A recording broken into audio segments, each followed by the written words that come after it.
My name is John. I'm just an average real estate salesperson, still a regular employee after 15 years of service. At 35, I'm single, without a girlfriend or friends.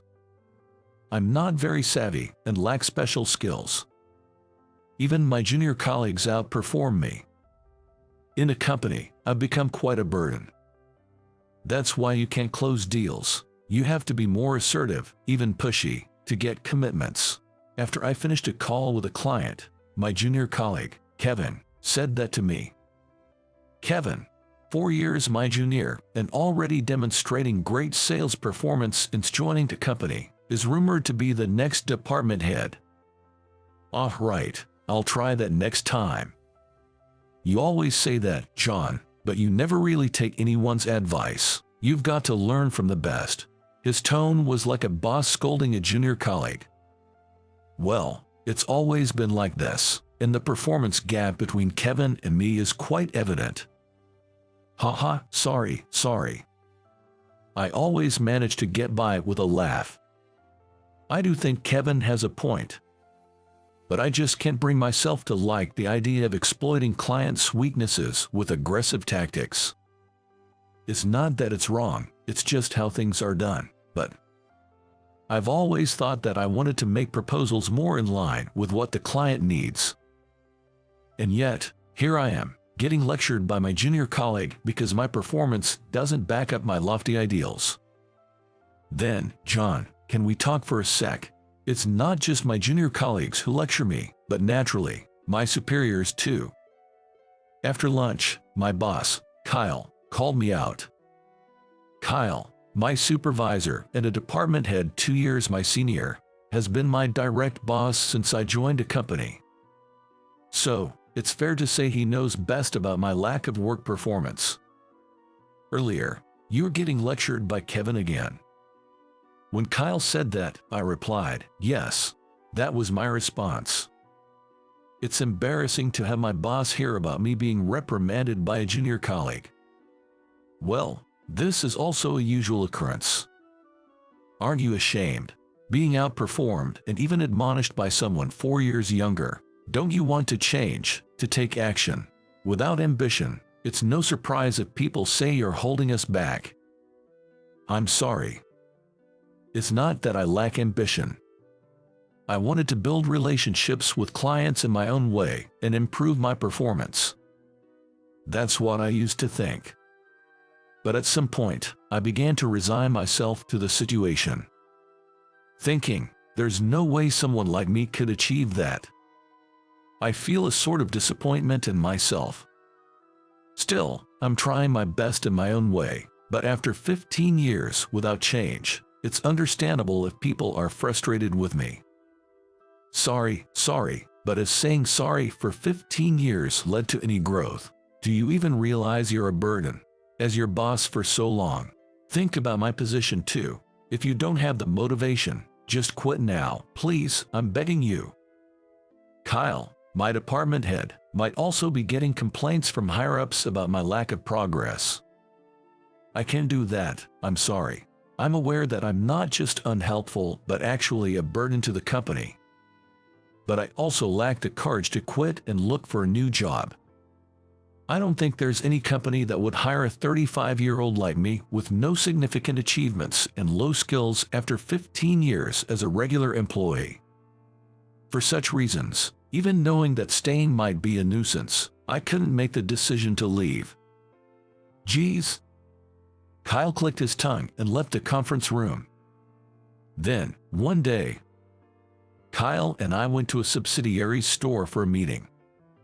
The company, in the same industry, has a strong brand and is very dynamic, despite being a subsidiary.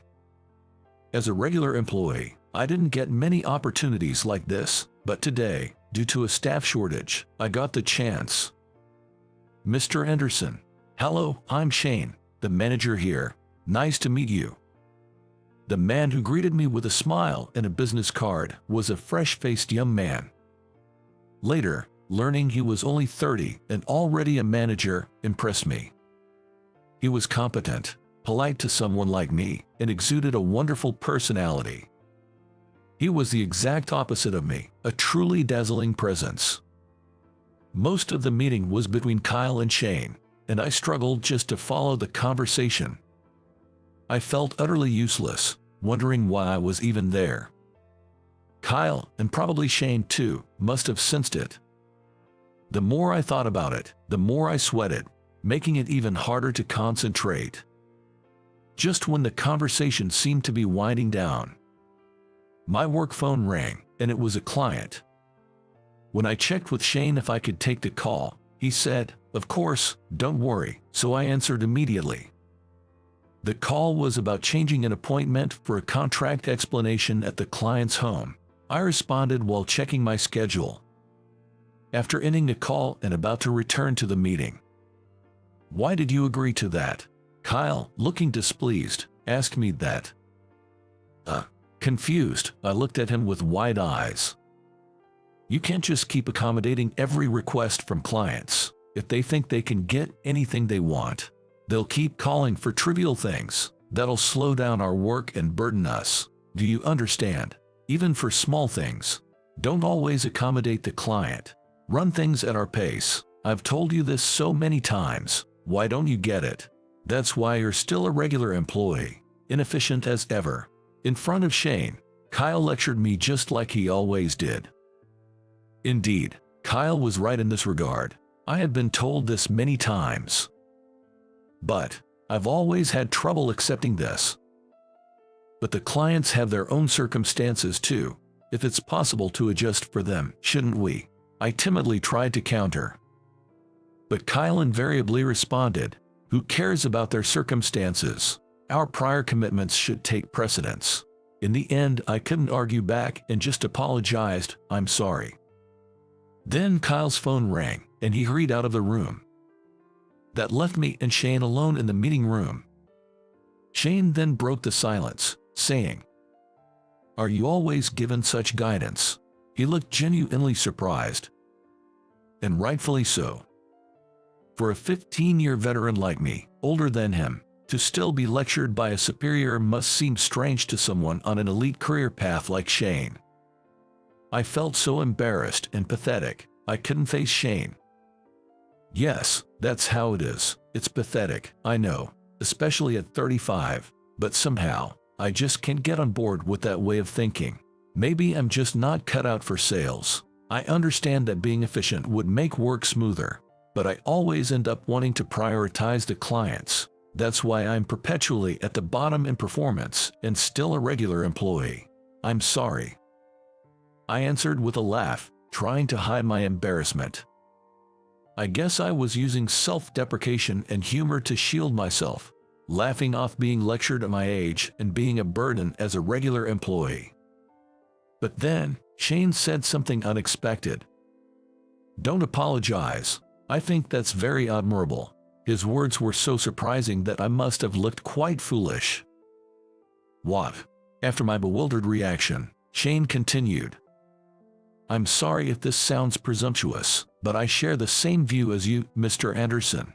I believe that there's nothing more important in customer service than being attentive to the client's needs." Hearing someone say this was a first for me in my 15 years of working. Really, I was so happy that I leaned forward without thinking. Really, I had a similar experience when I was a newcomer. Shane began sharing stories about his own struggles and conflicts, similar to mine, from his early days until now.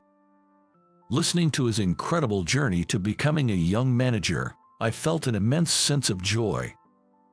And gradually, I felt more encouraged. But I don't have the confidence to overcome obstacles like you, Shane. I feel like I've reached my limits in terms of my abilities. However, talking to you today has been really great. It makes me want to keep trying and do what I can. I sincerely express my gratitude. We exchanged contact information after Shane suggested it. After that, Kyle returned, and we continued the meeting as usual, but my heart felt lighter. Over time, Shane and I grew closer, going out for drinks occasionally. Despite being my junior, he respected me and seemed to restore something like my lost self-esteem.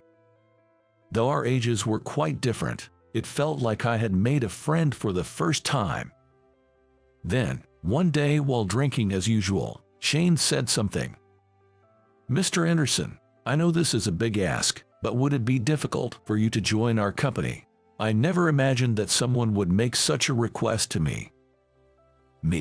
I was utterly baffled.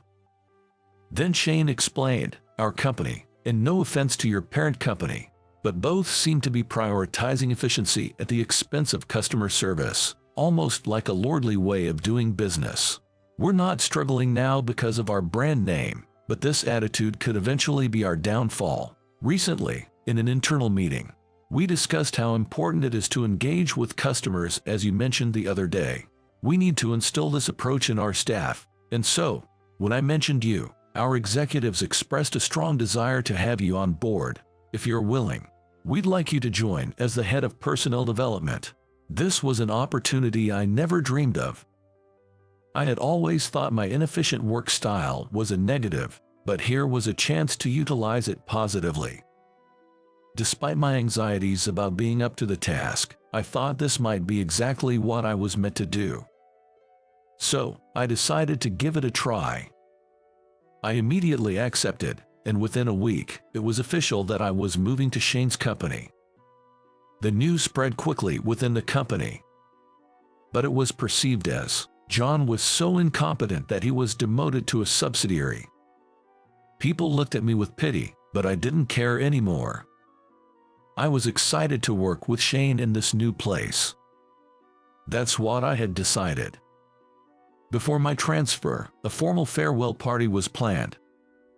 I knew nobody was really interested in me, and it felt obligatory, but I couldn't just skip it. Shane, feeling apologetic for suddenly poaching me, wanted to attend a party as well. Given that the party was being held for me, I couldn't just skip it. Moreover, Shane, having suddenly recruited me, expressed a desire to make a farewell greeting, so I attended a farewell party with him. No one would be shocked by my sudden departure. In fact, they might even be relieved, but Shane probably didn't realize that. To celebrate Sean's transfer, cheers. I thought the toast might have been sarcastic, but I tried not to mind, given it was a farewell party. However, the sarcasm towards me didn't stop during the party. "Without an incompetent junior colleague, I'll be in trouble with less work," joked Kyle. "I'll remember not to be too incompetent, or I might get demoted to a subsidiary," laughed Kevin. Everyone seemed to be using the opportunity to throw jabs and sarcasm more than actually bidding farewell. Initially, Shane laughed along, thinking it was all in jest, but gradually, his expression darkened. I became nervous. I feared Shane might regret recruiting me, knowing how unpopular I was. After Kyle jokingly thanked Shane for taking on their big burden, saying, "It's clear that Shane is a young man with a generous heart and a spirit of volunteerism," Shane, who had been sitting quietly, stood up and responded, "Not at all. It is me who should be thanking you, Kyle, and everyone here, for your spirit of volunteerism." Kyle looked puzzled at his words. Shane continued, "To willingly let go of a person as exceptional as Mr. Anderson, who is outstanding as a human being, requires a generous heart indeed. Thank you very much." This remark surprised everyone, not just me. Everyone at the party, except for Shane, struggled to understand what he meant. A few seconds later, the room was filled with laughter. Everyone thought it was a joke to consider me an exceptional talent. Honestly, I thought the same. But Shane remained serious. Kyle responded with a laugh. "It's funny that you think he's exceptional." Shane, still not breaking his serious demeanor, replied, "I fail to see the humor. If after 15 years of working together, you can't see Mr. Anderson's excellence, that's more amusing to me. Seems like you have blinders on." The room fell silent at this bold statement. Annoyed, Kyle retorted, "Impudent brat from a subsidiary," and the atmosphere soured. Just as I was about to stand up and intervene, Shane said, "Please look forward to seeing what our company will achieve," and with that, We left the party. Afterward, Shane apologized several times for getting heated, but honestly, I was happy. I had never met anyone who stood up for me like that. What's incredible is that Shane followed through on the bold stance he took that day.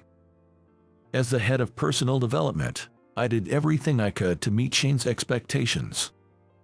I conveyed one simple message: being attentive to clients benefits both them and the company. This philosophy gradually became ingrained in our staff, leading to significant growth in sales. 5 years later, our subsidiary surpassed the parent company I used to work for. Seeing Kyle and others from the parent company now coming to us for training with a look of regret is something I'll never forget. 10 years have passed since then. I'm still working with Shane, as always. I've found fulfillment in my job and learned the joy of being needed by others. At 45, I'm still single, but my life feels much richer compared to 10 years ago. All of this is thanks to Shane, who recognized and leveraged my approach. I plan to continue doing my best here, living my life to the fullest.